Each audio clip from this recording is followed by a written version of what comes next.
अज्ञानतिमिरान्धस्य ज्ञानाञ्जनशलाकया चक्षुरुन्मीलितं येन तस्मै श्रीगुरवे नमः। श्रीचैतन्यमनोभीष्टं स्थापितं येन भूतले स्वयं रूपकदा मह्यं ददाति स्वपदान्तिकं। वन्देऽहं श्रीगुरुं श्रीयुतपदकमलं श्रीगुरून् वैष्णवांश्च श्रीरूपं साग्रजातं सहगण रघुनाथान्वितं तं सजीवं साद्वैतं सावधूतं परिजनसहितं कृष्णचैतन्यदेवं श्रीराधाकृष्णपादान् सहगणललिता श्रीविशाखान्वितांश्च। श्रीकृष्ण करुणा सिंधु दीनबंधु जगत्पते गोपेश गोपिकाकांत राधाकांत नमोस्तुते। तप्त कांचन गौरांगी राधे वृंदावनेश्वरी वृषभानुसुते देवी प्रणमामि हरिप्रिये। वाञ्छाकल्पतरुभ्यश्च कृपा सिन्धुभ्य एव च पतितानां पावनेभ्यो वैष्णवेभ्यो नमो नमः। अनंतकोटि वैष्णववृंद की जय। नमो ओं विष्णुपादाय कृष्णप्रेष्ठाय भूतले श्रीमते जयपताका स्वामिन् इति नामिने। नमो आचार्यपादाय निताय कृपाप्रदायने गौरकथाधामदाय नगरग्रामचारिणे। नमः ओं विष्णुपादाय कृष्णप्रेष्ठाय भूतले श्रीमते भक्तिवेदांत स्वामिन् इति नामिने। नमस्ते सारस्वते देवे गौरवाणी प्रचारिणे निर्विशेष शून्यवादी पाश्चात्य देशतारिणे। जय श्री कृष्ण चैतन्य प्रभु नित्यानंद श्री अद्वैत गदाधर श्रीवासादि गौर भक्तवृंद। हरे कृष्ण कृष्ण कृष्ण हरे हरे हरे राम राम राम हरे हरे। हरे कृष्ण कृष्ण कृष्ण हरे हरे हरे राम राम राम हरे हरे। हरे कृष्ण कृष्ण कृष्ण हरे हरे हरे राम राम राम हरे हरे। आप सबका बहुत बहुत स्वागत है श्री उपदेशामृत के इस अत्यंत महत्वपूर्ण हमारे ज्ञान यात्रा में। और अभी हम पहला श्लोक पूर्ण कर चुके हैं और आज से द्वितीय श्लोक का आरंभ करने जा रहे हैं। तो सर्वप्रथम आप लोगों को ये जानकारी दूं कि बिना मेरी जानकारी के किसी ने शायद इस मीटिंग में पासवर्ड डाला होगा, तो इसीलिए थोड़ा समय लग गया। मुझे पता करना पड़ेगा किसने इसमें पासवर्ड डाला है, वो मैं कर लूँगा, परंतु इसके लिए थोड़ा क्षमा चाहता हूँ, थोड़ा लेट हो गया। तो आइए आरंभ करते हैं श्री उपदेशामृत।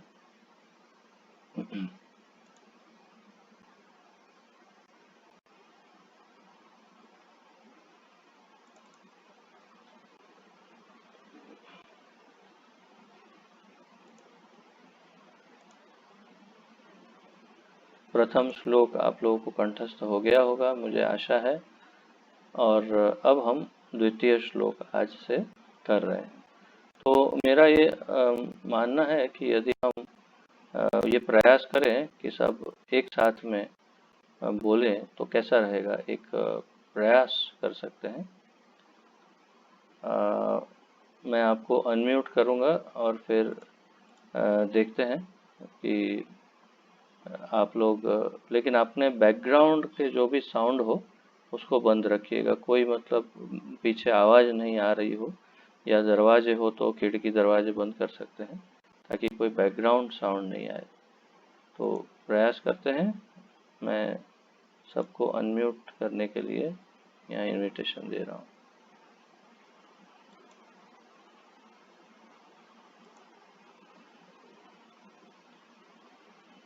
श्री उपदेशामृत श्लोक संख्या 2। अत्याहार प्रयासश्च प्रजल्पो नियमाग्रहः। आप लोगों ने किसी ने अनम्यूट नहीं किया है अपना। जनसंगश्च लौल्यं च षड्भिर्भक्तिर्विनश्यति। अत्याहारः प्रयासश्च प्रजल्पो नियमाग्रहः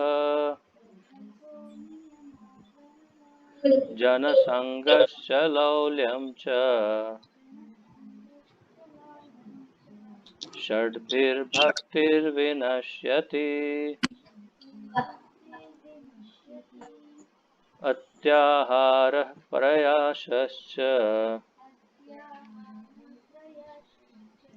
प्रजल्पो नियमाग्रहः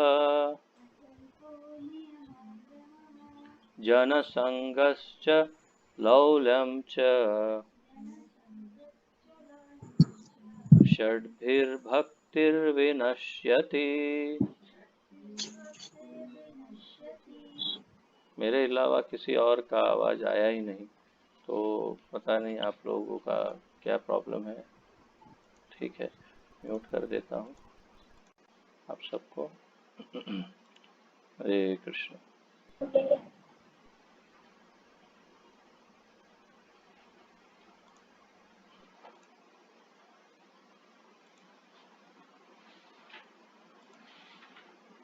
तो आइए शुरुआत करते हैं इसके तात्पर्य से। अनुवाद और तात्पर्य।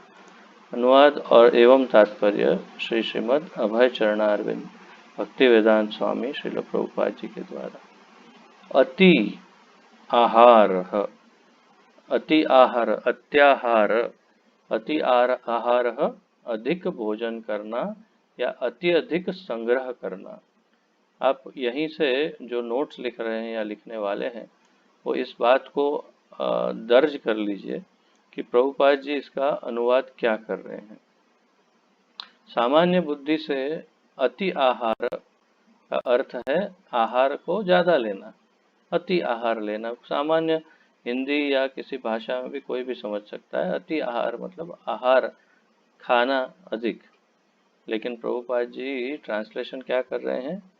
अति आहार अर्थात अधिक भोजन करना या अति अधिक संग्रह करना। किस बात का संग्रह करना ये भी नहीं लिखा है। ये भी नहीं लिखा है कि किस बात का, धन का या किस वस्तु का संग्रह। तो अति अधिक भोजन करना या अति अधिक संग्रह करना, इसे अति आहार कहते हैं। प्रयास अति अधिक उद्यम करना। उद्यम अर्थात प्रयत्न। प्रयास च तथा प्रजल्प व्यर्थ की बातें करना। प्रजल्प संस्कृत शब्द है, उसका अर्थ है व्यर्थ की बातें करना। नियम विधि विधान,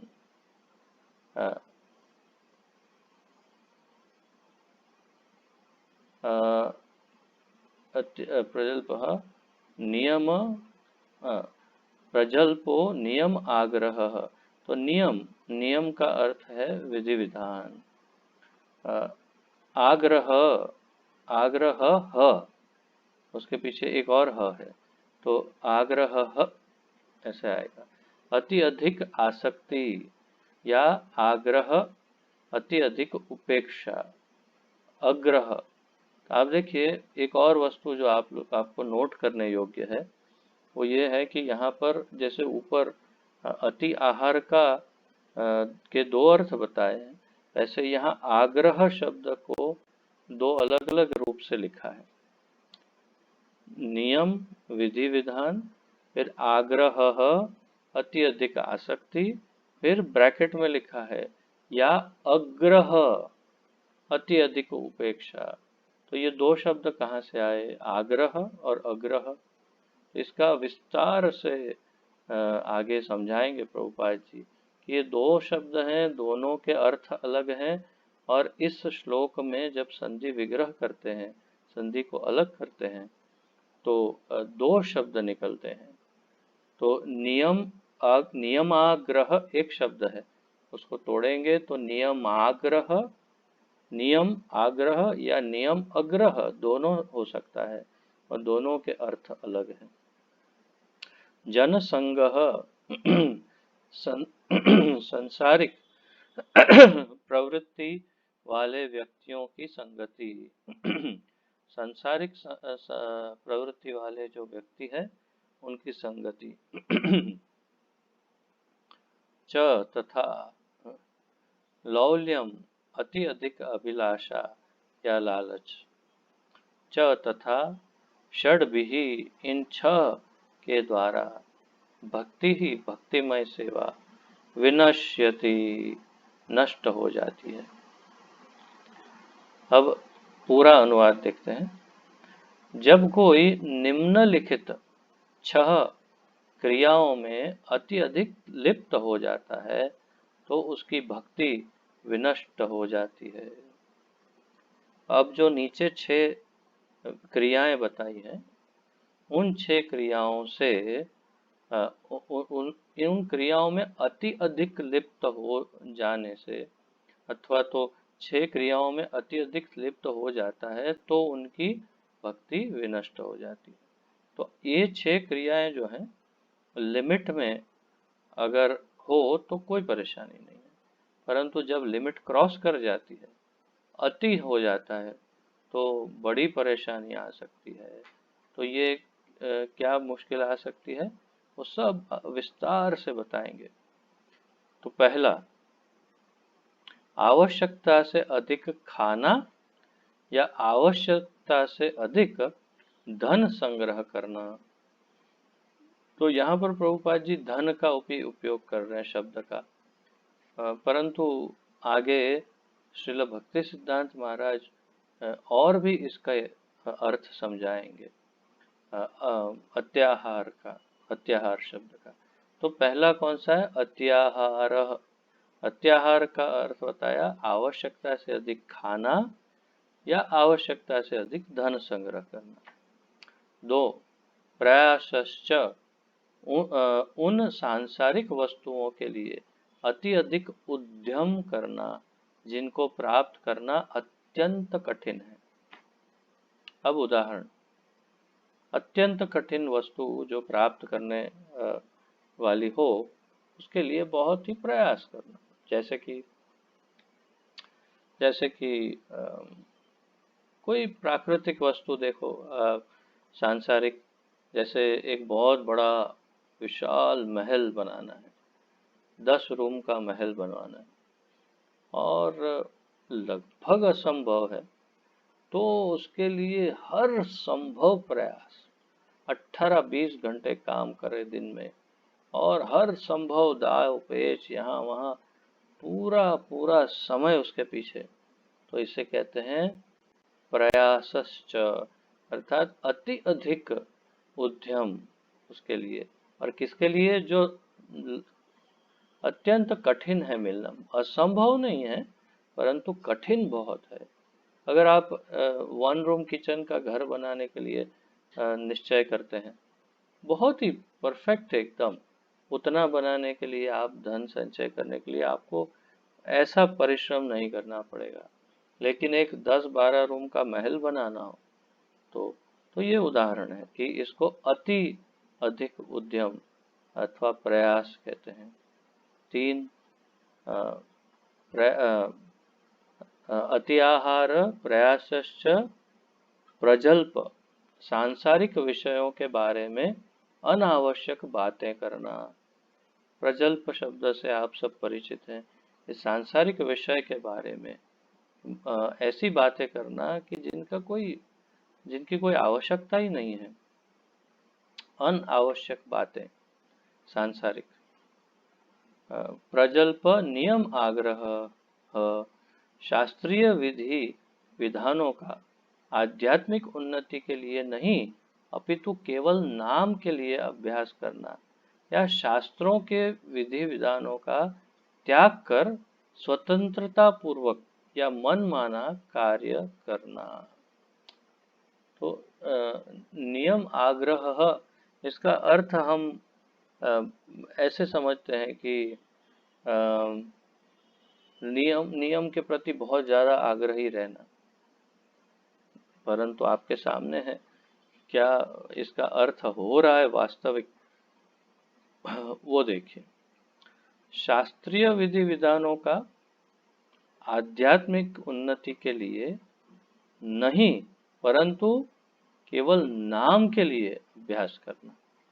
तो शास्त्रीय विधि विधानों का अध्ययन कर रहे हैं, सब भक्ति शास्त्री कर रहे हैं, भक्ति वैभव कर रहे हैं, डिग्री प्राप्त कर रहे हैं, सर्टिफिकेट ले रहे हैं, डिसाइपल कोर्स कर रहे हैं, सब कर रहे हैं। क्यों? ब्राह्मण दीक्षा लेना है। ब्राह्मण दीक्षा क्यों लेना है? अरे भाई, सर उठा के थोड़ा मंदिर में घूम सकते हैं, कभी अभिषेक होगा तो अभिषेक में ऊपर ऑल्टर में जा सकते हैं, केवल ब्राह्मणों को वहाँ पर अलाउड है। देखिए, तो ब्राह्मण दीक्षा प्राप्त करने के लिए ये सब जरूरी है। तो आपका क्या यही यही और क्या हेतु है? हमें क्या भक्ति शास्त्री करके करना है? भक्ति शास्त्री की तो आवश्यकता ही नहीं है, सब नॉलेज है, परंतु ब्राह्मण दीक्षा बहुत जरूरी, इसके लिए हम प्रयास कर रहे हैं। तो ये क्या हुआ? शास्त्रीय विधि विधानों का आध्यात्मिक उन्नति के लिए नहीं, अपितु केवल नाम के लिए अभ्यास करना। तो ये केवल नाम के लिए अभ्यास है, तो ये नहीं होना चाहिए। या फिर शास्त्रों के विधि विधान को त्याग कर स्वतंत्रता पूर्वक या मन माना कार्य करना, या फिर शास्त्र में जो विधि विधान बताए हैं, जो नियम बताए, नियम आग्रह, नियम अग्रह, तो अब ये नियम अग्रह शब्द जो है उसका यहाँ या फिर करके जो दूसरा वाक्य है उसमें नियम अग्रह का अर्थ समझाने का प्रयास कर रहे हैं। पहले नियम आग्रह का समझाया, अब नियम अग्रह। तो नियम अग्रह का अर्थ क्या है कि जो शास्त्रों में विधि विधान है उसका कोई पालन नहीं करना और केवल अपने मन में जो आता है वैसे कार्य करना। स्वतंत्रता पूर्वक मन माना कार्य, ये शब्द यहाँ इस्तेमाल किया। 5 नियम आग्रह, फिर क्या है? जनसंगश्च लौल्यम च, तो जनसंग छठा आएगा। सांसारिक उपलब्धियों के लिए नहीं, क्षमा कीजिए, 5 ऐसे सांसारिक प्रवृत्ति वाले व्यक्तियों की संगति करना। 5 क्या है? ऐसे सांसारिक संगति वाले व्यक्तियों की, क्षमा कीजिए, प्रवृत्ति वाले व्यक्तियों की संगति करना जो कृष्ण भावनामृत में रुचि नहीं रखते। तो जनसंग, जन संग, ऐसे लोगों का संग करना जिनको भक्ति में, कृष्ण में, आध्यात्म में कोई रुचि नहीं हो, और या तो फिर आध्यात्म में रुचि हो परंतु मायावादी हो, उसके साथ भी संग करना, इसे भी जनसंग ही कहेंगे। तो जनसंग का अर्थ है जो भक्ति में आकर्षित नहीं, भगवान की सेवा के प्रति, ऐसे लोगों का संग करना। तुरंत त्याग कर देना चाहिए जो भक्ति में, वास्तविक भक्ति में आगे बढ़ना चाहते हैं, उन लोगों को हमेशा हमेशा हमेशा के लिए जनसंग का त्याग कर देना चाहिए। मुझे तो कई बार आश्चर्य होता है कि आप में से कई भक्त मतलब जो जिनके पास कोई कारण नहीं है वास्तविक, घर में कोई ऐसा बीमार ना हो, कोई मुख्य कारण ना हो, वे उनके वहाँ कभी कभी गांव में कोई प्रोग्राम है, कोई शादी है, कोई क्या है, तो बस एकदम से चले जाते हैं गांव, और वहाँ क्या होता है? जनसंग। तो उसमें हमारे नीति नियम ये वो क्या पालन होता है, नहीं होता है। तो ये आप लोगों को अपने जीवन में एक परिवार, भक्तिमय जो परिवार है, उसे एक रेखा खींचनी होगी अपने जीवन में, लाइन बनानी होगी कि कितना जनसंग करना है। जनसंग करे परंतु केवल औपचारिकता के लिए, कभी थोड़ा सा फोन पे बात कर लिया जरूरी अगर ऐसा लगता है, या कभी कोई कहीं मिलने आए, मिल गए, परंतु प्लान बना करके जनसंग करना, कई दिनों तक गांव में रहना, अपने परिवार के साथ, जो भक्त ना हो ऐसे परिवार के साथ रहना, ये सब जनसंग है। यदि परिवार वाले भक्ति की तरफ आकर्षित हो रहे हैं और धीरे धीरे भक्ति में आ रहे हैं, तब तो अवश्य उनके साथ रह के उन्हें ट्रेनिंग देनी चाहिए। परंतु यदि वो भक्ति में आकर्षित नहीं होते तो उनका संग भी ना करें, क्योंकि जन के अंदर अपने परिवार के सबसे निकटतम संबंधी से लेकर के कोई भी अन्य व्यक्ति, वो सब जन संग में आ जाता है। हर वो व्यक्ति, चाहे वो अपने परिवार का सबसे निकटतम संबंधी हो, चाहे कोई भी हो, यदि वो कृष्ण भक्ति में आकर्षित नहीं, तो वो जन संग के ही दायरे में आता है। तथा 6 लौल्यम, सांसारिक उपलब्धियों के लिए लालायित रहना। सांसारिक उपलब्धियां कि अब हमें एक बड़ा शोरूम कर पाएंगे, अब हम एक गाड़ी खरीद पाएंगे, अब तो एक बंगलो ले ही लेंगे, अब तो ये हो जाए, अब तो जो सांसारिक उपलब्धियां हैं, जो भी हो, ये डिग्री मिल जाएगी, ये पढ़ाई हो जाएगी, ये हो जाएगी, जो भी हो, वो सब उसके लिए लालायित रहना, अर्थात सतत मन में सोचते रहना, उसके बारे में चिंतन करना, उसके लिए प्रयास करना, उसके पीछे पड़ जाना, उसे लौल्यम कहते हैं। और अंदर से लालायित रहना,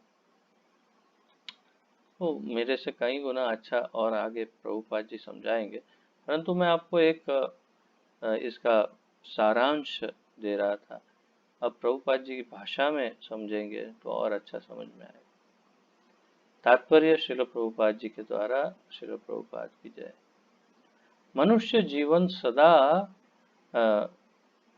जीवन तथा उच्च विचार के लिए है।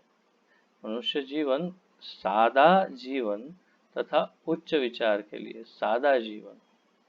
तो अंग्रेजी में ये कहावत है जो बहुत प्रचलित है, और प्रभुपाद जी इस कहावत का कई बार उपयोग करते थे अपने वक्तव्यों में, लेक्चर में। Simple living and high thinking.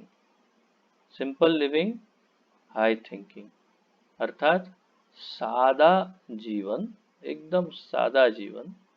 जैसे कल मैं वस्त्रों के बारे में कह रहा था कि भाल न परिबे, तो बहुत अच्छा मत पहनो, सादा पहनो, सादा जीवन। एंड थिंकिंग कैसा? हाई थिंकिंग, अर्थात बहुत ही उत्तम आध्यात्मिक सोच, उत्तम आध्यात्मिक विचार, कृष्ण के और उनकी सेवा के विचार, भक्तों की सेवा के विचार। तो ये है हाई थिंकिंग, आध्यात्मिक विचारधारा। और सिंपल लिविंग। परंतु प्रभुपाद बताते हैं, कई बार कहते हैं कि अब लोग उल्टा करते हैं। अब इस कलयुग की जो प्रजा है वो उल्टा जीवन जीती है। कैसा?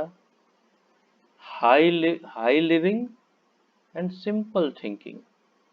हाई लिविंग, बहुत ही महंगा महंगा सब कुछ, कैसे भी उधार करके या लोन लेके भी घर में सब एकदम हाई फाई सब कुछ होना चाहिए।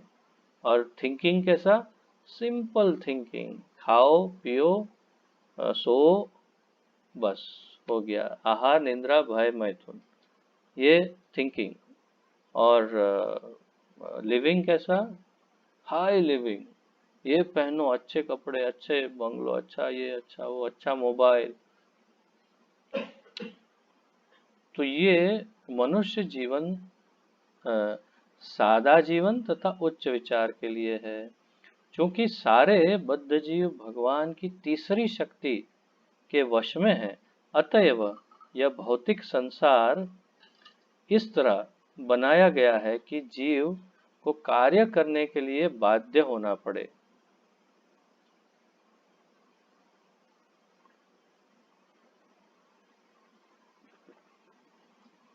इस वाक्य पर थोड़ा ध्यान दे सकते हैं। क्योंकि सारे बद्ध जीव और मुक्त जीव, बद्ध जीव और मुक्त जीव, मुक्त जीव कौन है? भगवान के नित्य संगी, उनके पार्षद, सदा मुक्त जो है वो मुक्त जीव है। और हम सब जीव जो इस भौतिक संसार में कोई न कोई शरीर लेकर के आए हैं और प्रकृति के अधीन जीवन जी रहे हैं, माया के अंतर्गत जीवन जी रहे हैं, वो बद्ध जीव। जो माया के अधीन है वो बद्ध जीव, जो राधा रानी के अधीन है, योग माया के अधीन है, वो मुक्त जीव। तो सारे बद्ध जीव भगवान की तीसरी शक्ति के वश में हैं। तीसरी शक्ति जो अभी अभी मैंने कहा, आप सबको मेरी आशा है कि स्मरण होगा। हमने कई बार इसकी चर्चा भक्ति वृक्ष में भी की है, इसलिए विस्तार से पुनरावर्तन नहीं कर रहा हूँ। पहले सोचा था थोड़ा चार्ट दिखा के करूँगा, परंतु ये सब चार्ट वार्ट तो आप लोग भक्ति वृक्ष में देख चुके हैं कि तीन भगवान की तीन मुख्य शक्तियाँ, अंतरंगा शक्ति, बहिरंगा शक्ति, और उन दोनों के मध्य में तटस्था शक्ति। तो अंतरंगा शक्ति भगवान की आह्लादिनी शक्ति श्रीमती राधा रानी, भगवान की बहिरंगा शक्ति प्रकृति, माया, महामाया या दुर्गा, और दोनों के बीच की शक्ति जो है वो है तटस्था शक्ति अर्थात जीवात्मा। और ये सब चर्चा हम पहले भी कर चुके हैं कि यदि जीवात्मा अंतरंग शक्ति के संपर्क में आता है तो मुक्त हो जाता है और प्रसन्न हो जाता है, और जब तक बहिरंग शक्ति के आवरण से ढका है, उसके संपर्क में है, माया के संपर्क में, तब तक दुखी है और कष्ट भोगता है, बारंबार जन्म लेता है, मुक्त नहीं है, नित्यबद्ध है। तो यही बात यहाँ पर प्रभुपाद जी कर रहे हैं कि सारे बद्ध जीव भगवान की तीसरी शक्ति के वश में है। अतएव यह भौतिक संसार इस तरह बनाया गया है कि जीव को कार्य करने के लिए बाध्य होना पड़े। तो हर जीव को कार्य करना ही पड़ता है। अगर वो कार्य नहीं करेगा तो जीवित ही नहीं रह पाएगा। इस तरह का सिस्टम, इस तरह की व्यवस्था योग माया महामाया ने की है, माया देवी ने। भगवान की तीन मूल शक्तियां हैं। अब प्रभुपाद जी शक्तियों के बारे में जो हमने अभी बताया, पहली शक्ति अंतरंगा शक्ति कहलाती है, दूसरी तटस्था शक्ति और तीसरी बहिरंगा शक्ति है। सारे जीव तटस्था शक्ति के अंतर्गत हैं और वे अंतरंगा तथा बहिरंगा शक्ति के मध्य स्थित होते हैं। पूर्ण पुरुषोत्तम परमेश्वर के नित्य दास के रूप में अधीन होने के कारण जीवात्माओं अर्थात सूक्ष्म जीवों को या तो अंतरंगा शक्ति के वश में या बहिरंगा शक्ति के वश में रहना होता है। तो आपको सब कुछ स्मरण होगा, आशा है। ये अंतरंग शक्ति, बहिरंग शक्ति, बीच में तटस्थ शक्ति, जीव जब राधा रानी के संपर्क में आता है तो जैसे मैंने अभी सब समझाया आपको, मुक्त होता है। तो किसी न किसी के वश में रहना पड़ेगा, किसी न किसी के अंडर रहना पड़ेगा, अधीन रहना पड़ेगा, या तो अंतरंगा शक्ति के अधीन या बहिरंगा शक्ति के अधीन। ये हम पर है, ये हमारी स्वतंत्र चॉइस है, हमारा चयन है, हमारा सिलेक्शन है। ये स्वतंत्रता है, हमें सिलेक्ट करना है कि हमें किसके अधीन रहना, अंतरंग शक्ति के या बहिरंग। तो बहिरंग शक्ति के अंतर्गत रहो तो हमेशा दुखी रहो और बारंबार जन्म लेते रहो और अंतरंग शक्ति के संपर्क में रहो, उनके अधीन रहो, तो भगवान के साथ रहो नित्य, भगवान की नित्य सेवा करो, उनके नित्य दर्शन करो और सदा मुक्त रहो, आनंद में रहो। तो ये हम पर है। जब अंतरंग शक्ति के वश में होते हैं तब वे अपनी प्राकृतिक वैधानिक सक्रियता प्रदर्शित करते हैं, अर्थात भगवान की भक्तिमय सेवा में निरंतर व्यस्तता प्रदर्शित करते हैं। तो मैंने जैसे अभी कहा कि अंतरंग शक्ति के संपर्क में रहेंगे तो हमारा जो मूल स्वरूप है वो सिद्ध होगा।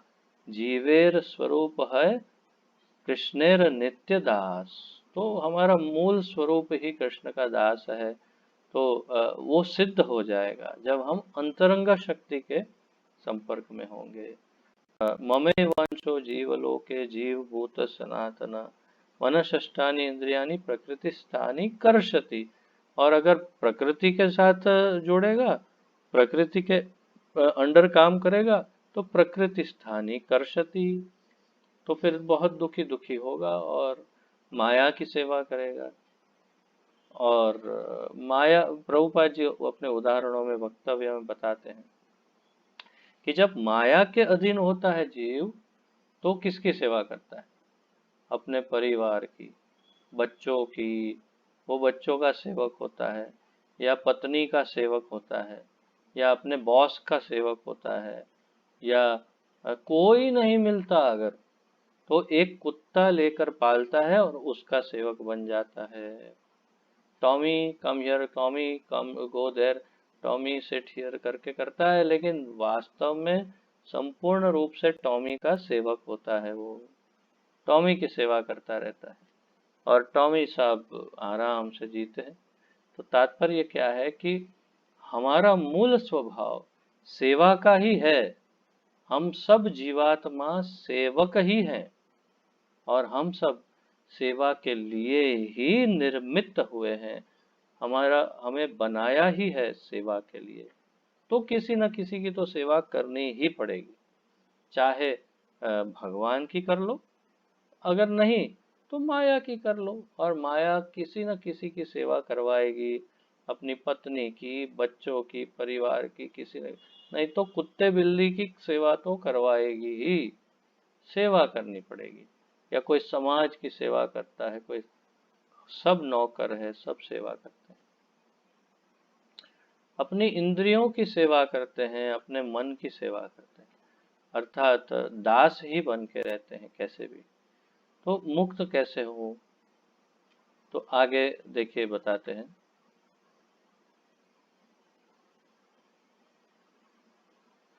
इसे भगवत गीता के 9वें अध्याय के 13वें श्लोक में बताया गया है।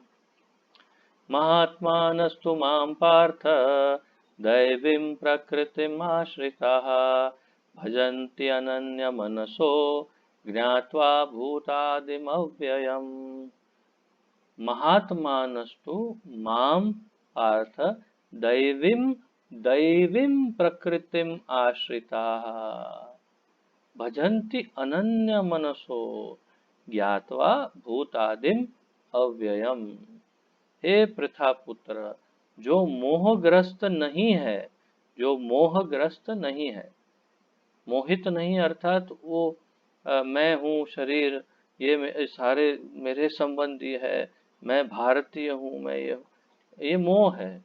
वो सब मोह नहीं हो, जो जानता है मैं जीवात्मा हूँ, मैं भगवान का सेवक हूँ, ऐसे। हे प्रतापुत्र, जो मोहग्रस्त नहीं है, ऐसे महात्मा, महात्मा किसे कहा?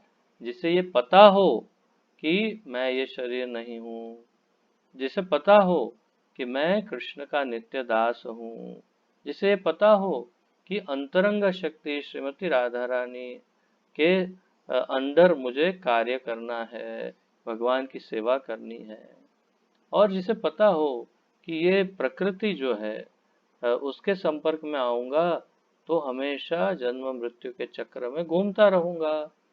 तो मुक्त होना है तो देवी प्रकृति के आश्रय में जाना है, और इसीलिए ऐसे महात्मा दैवी प्रकृति के संरक्षण में रहते हैं। तो और ये दैवी प्रकृति कौन है? ये दैवी प्रकृति और कोई नहीं बल्कि स्वयं श्रीमती राधा रानी है, जो योग माया के रूप में भी प्रदर्शित होती है। तो योग माया या श्रीमती राधा रानी अंतरंग शक्ति के दैवी प्रकृति के संरक्षण में रहते हैं महात्मा। वे वे पूर्णतया भक्तिमय सेवा में संलग्न रहते हैं।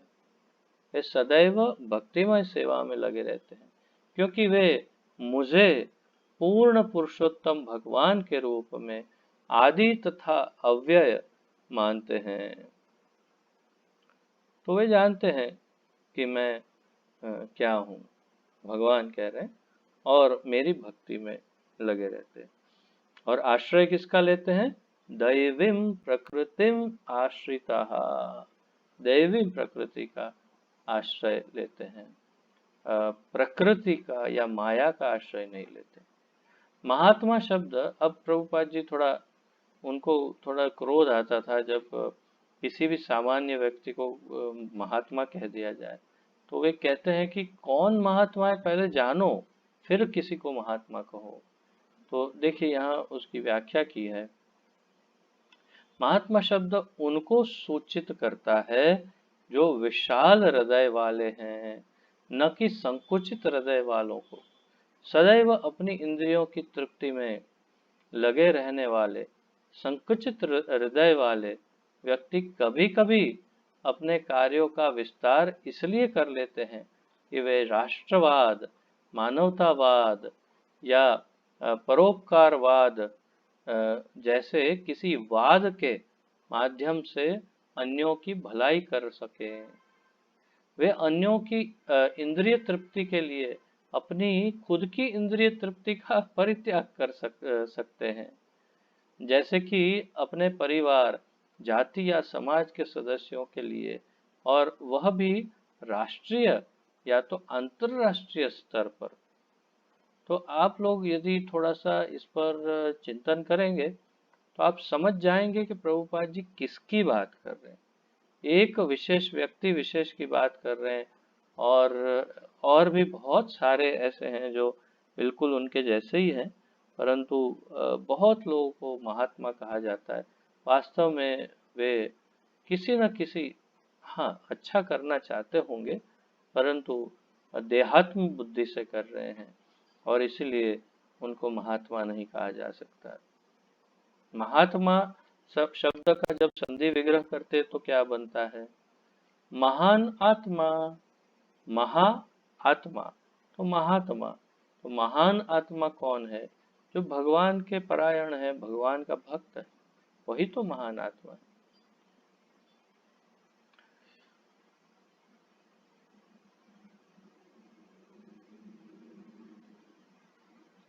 यहाँ बहुत महत्वपूर्ण बात कर रहे हैं प्रभुपाद जी।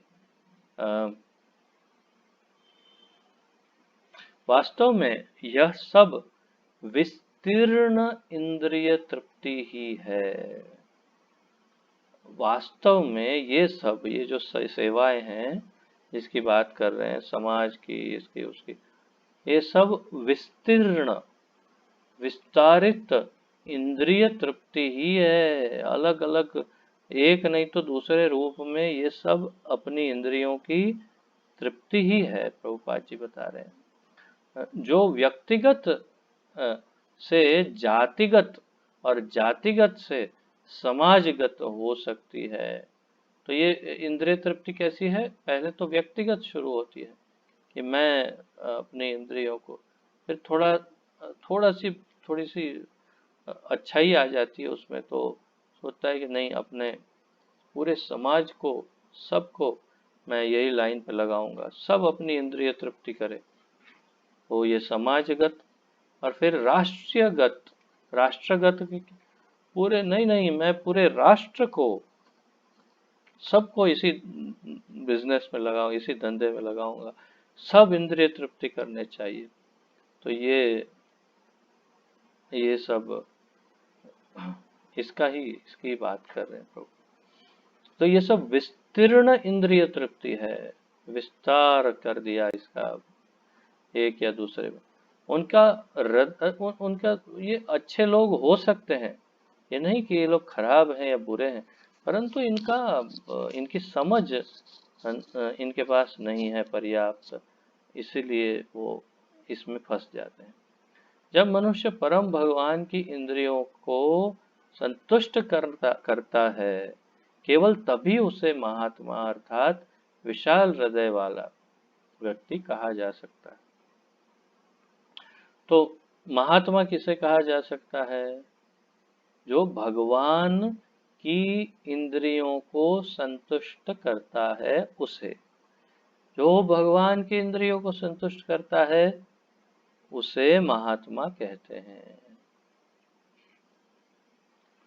भगवद गीता से उद्धृत उपयुक्त श्लोक में दैवीं प्रकृतिम शब्द पूर्ण पुरुषोत्तम भगवान की अंतरंगा शक्ति या ह्लादिनी शक्ति के नियंत्रण को बताते हैं। तो यहाँ पर दैवीं प्रकृति शब्द का अर्थ समझा रहे हैं प्रभुपाद जी कि ये आह्लादिनी शक्ति है, राधा रानी है। यह आह्लादिनी शक्ति श्रीमती राधा रानी के रूप में या उनके अंश लक्ष्मी के रूप में प्रकट होती है। तो ये आह्लादिनी शक्ति जो है, आह्लादिनी शक्ति भगवान की, जो भगवान को आह्लाद आनंद प्रदान करती है, आनंद प्रदान करने वाली शक्ति, वो शक्ति किस रूप में प्रकट होती है? वो श्रीमती राधा रानी के रूप में या फिर महालक्ष्मी के रूप में प्रकट होती है और भगवान को आनंद प्रदान करती है।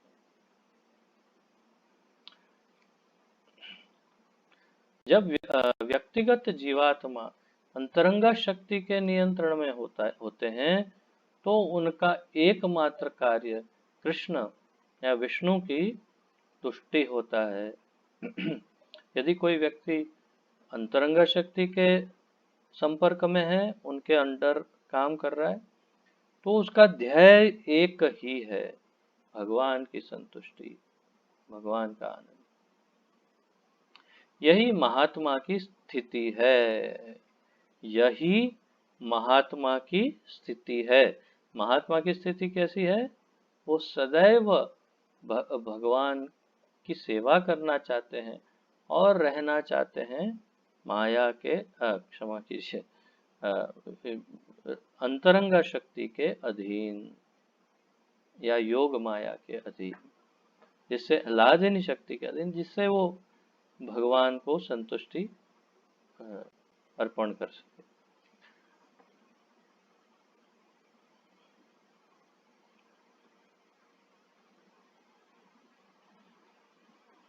यदि कोई महात्मा नहीं होता तो वह दुरात्मा या संकुचित हृदय वाला व्यक्ति होता है।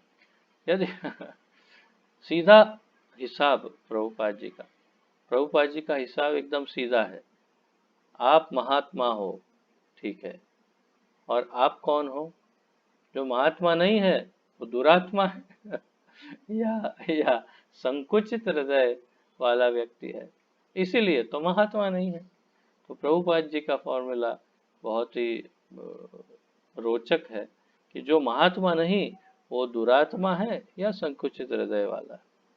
तो ऐसे मानसिक रूप से ऐसे लोग मानसिक रूप से पंगु दुरात्माओं को भगवान की बहिरंगा शक्ति माया महामाया के नियंत्रण में रखा जाता है।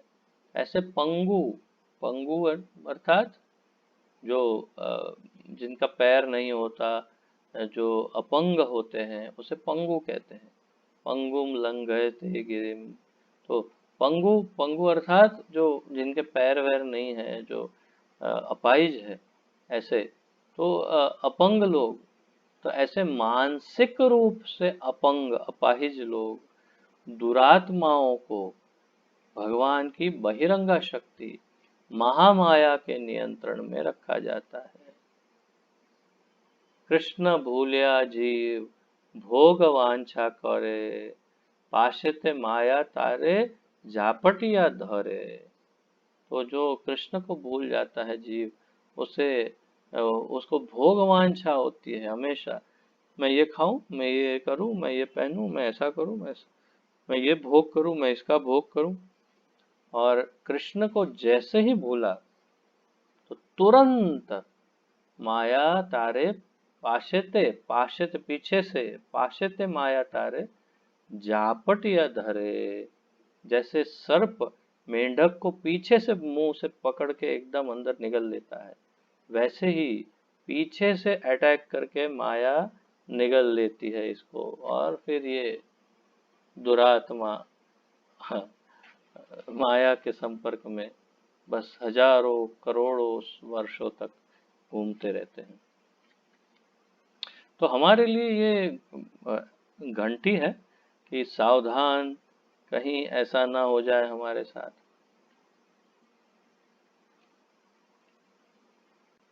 निस्संदेह इस भौतिक जगत के सारे जीव महामाया के वश में हैं, जिसका कार्य उन्हें त्रिविध तापों के अधीन रखना है।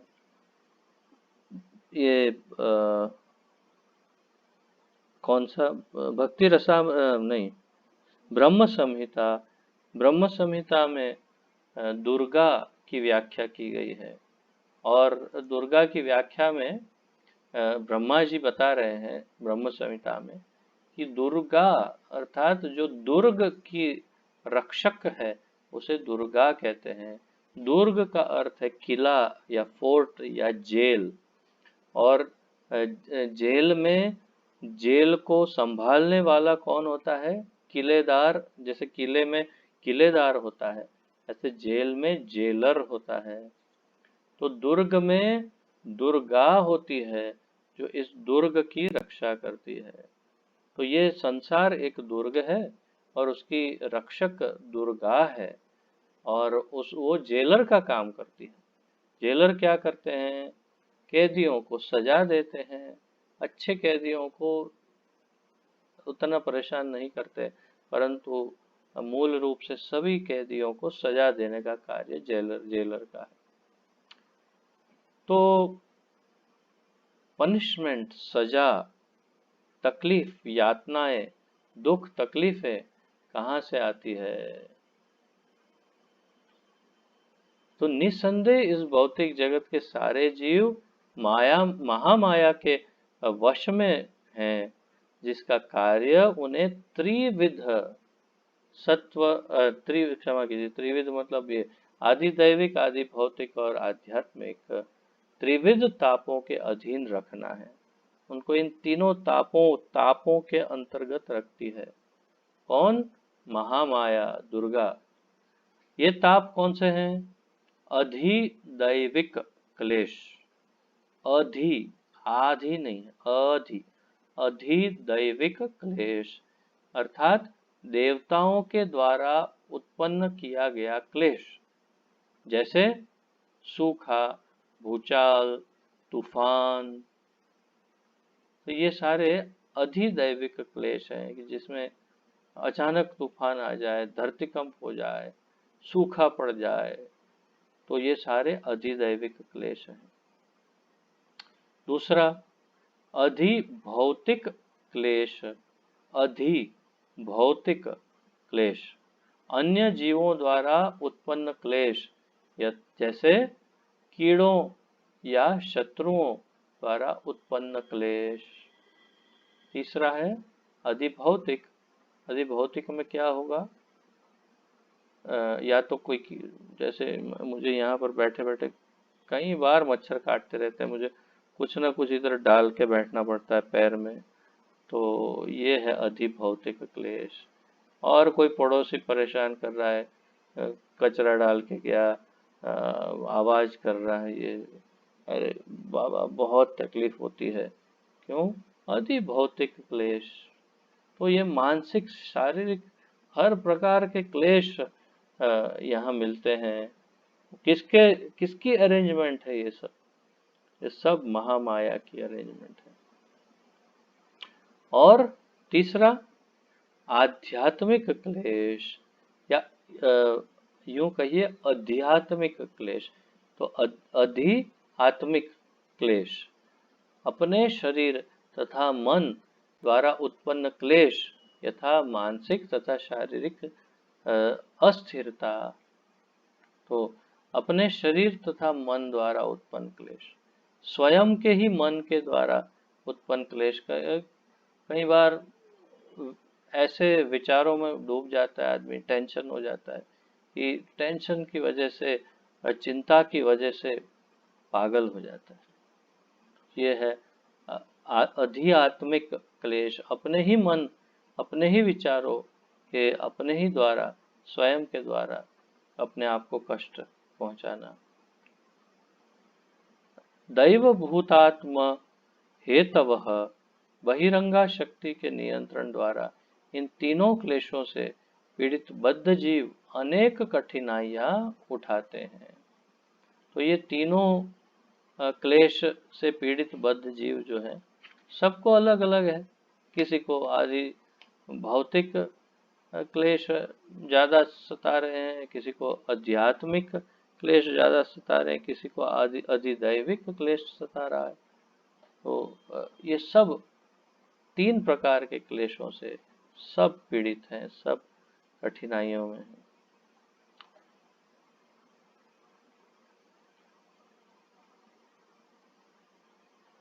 बद्ध जीवों के समक्ष मुख्य समस्या है बारंबार जन्म, बुढ़ापा, रोग तथा मृत्यु का होना।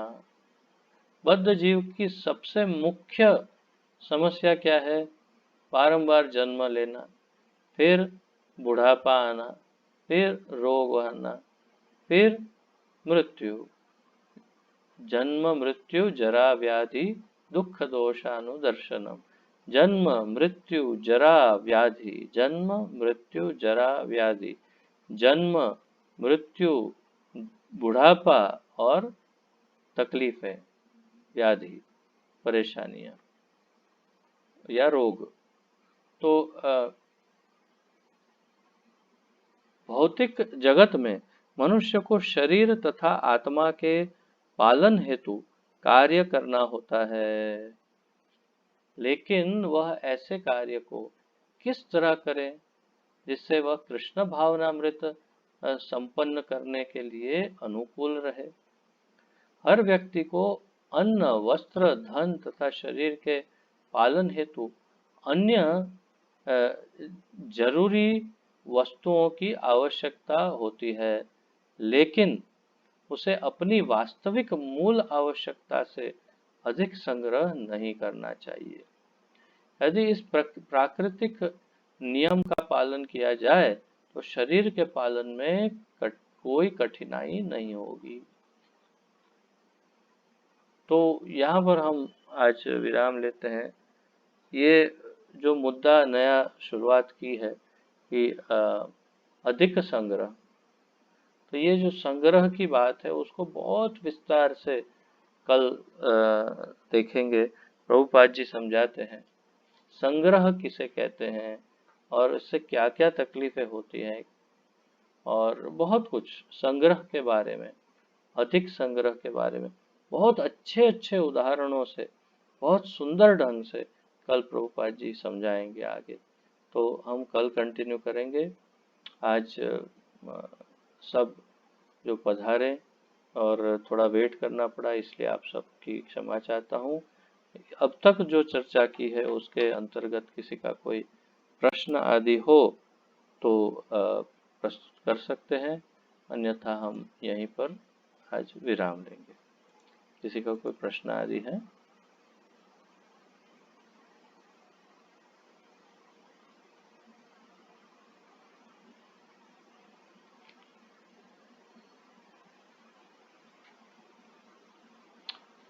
ठीक है, तो आप सबका बहुत बहुत धन्यवाद। श्री उपदेश हाँ, उपदेशामृत ही है। श्री उपदेशामृत की जय। श्रील रूप गोस्वामी प्रभुपाद की जय। पतित पावन अभय चरणारविंद भक्ति वेदांत स्वामी श्रील प्रभुपाद की जय, गुरु महाराज की जय, आप सब भक्तों की जय हो। निताय गौर प्रेमानंदे, हरि हरि बोल, हरे कृष्णा। आप सबका धन्यवाद और सबको दंडवत प्रणाम।